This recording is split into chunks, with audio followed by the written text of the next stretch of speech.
Juice ఎవరా? వద్దు dad, నేను రాత్రి చదువుతూ టైం ఎంతైందో తెలియలేదు. టైం చూసేసరికి 4 గంటలైంది.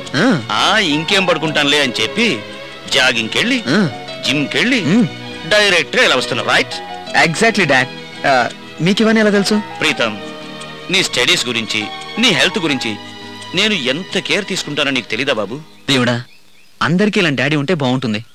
ఏం డాడీ మీరు ఇంకా ఆఫీస్కి వెళ్ళలేదు? ఒంట్లో బాలేదా? I'm perfectly all right. నీకోసమే చూస్తున్నాను. నా కోసమా? ఏం డాడ్?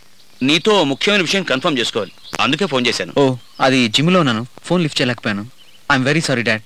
ఏంటి విషయం?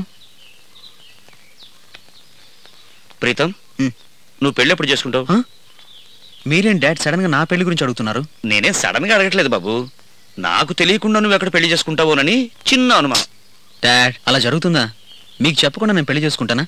అయినా మీరే దగ్గరుండి నా పెళ్లి జరిపించాలి కదా. ఆ విషయం నాకు తెలుసు బాబు, కానీ ఇక్కడ విషయం, నీకు కాబోయే భార్య వాళ్ళ అమ్మ నాన్న తాంబూలతో సహా వచ్చి కూర్చుంటే ఎక్కడ నిన్ను డైరెక్ట్ గా పెళ్లి మంటపానికి తీసుకెళ్లిపోతారో అని నాకు డౌట్ వచ్చి పడింది.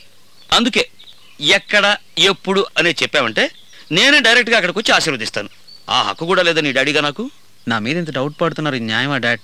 నేనెంత ఇన్నోసెంటో మీకు తెలీదా?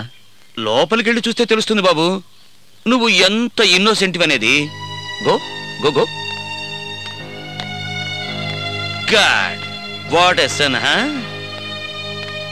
హాయ్ ప్రీతం. స్మిత, నువ్వు? మా నాన్న, మా అమ్మ, మా ఆంటీ, మా పిన్ని. నమస్కారం. నమస్కారం. నీతో కొంచెం మాట్లాడాలి. పర్వాలేదు, చెప్పు. కొంచెం అలా పక్కకి వెళ్ళి మాట్లాడుకుందాం. డాడీని మాట్లాడేస్తాను. అలాగే అమ్మా.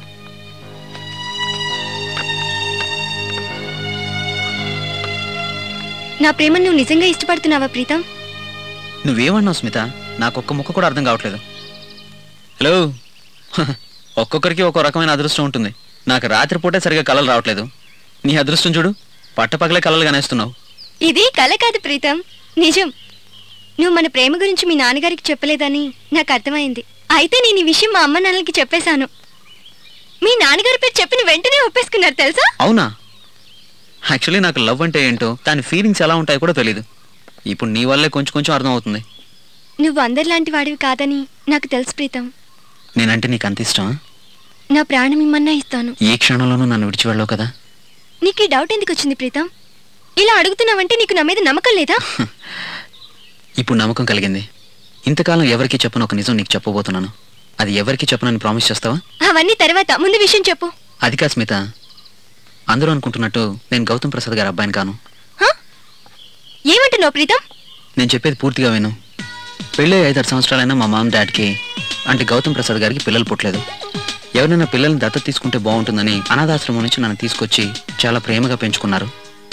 ఆ తర్వాత 2 సంవత్సరాలకు వాళ్ళకు బాబు పుట్టాడు. తను పుట్టిన తర్వాత వాళ్ళకి నా మీద ప్రేమ తగ్గిపోయింది. ఇప్పుడు వాళ్ళ సొంత కొడుకు అమెరికాలో ఎంఎస్ చేస్తున్నాడు. నేను పేరుకి మాత్రమే గౌతమ్ ప్రసాద్ గారి అబ్బాయినంతే. ఈ విషయం మా ఫ్యామిలీ వాళ్ళకి తప్ప వేరే ఎవరికీ తెలియదు. ఇప్పుడు నువ్వు మా ఫ్యామిలీ మెంబర్ అయ్యావని చెప్తున్నాను. ఇదంతా తెలిసాక నువ్వు నన్ను ప్రేమిస్తావా? నువ్వు చెప్పింది నిజమా ప్రీతం? మరి లైఫ్ పార్ట్నర్ కాబోయే వాళ్ళు కూడా ఎవరిని అబద్ధం చెప్తారా? పద, మా డాడీతో మాట్లాడదాం. పర్వాలేదు ప్రీతం, పెళ్లి విషయంలో తొందరపడి నిర్ణయం తీసుకోవడం తప్పు. ఈ విషయం గురించి తర్వాత మాట్లాడదాం. ఇక నేను వెళ్తాను. ఏయ్, నువ్వు మాత్రం చెప్పకు ప్లీజ్.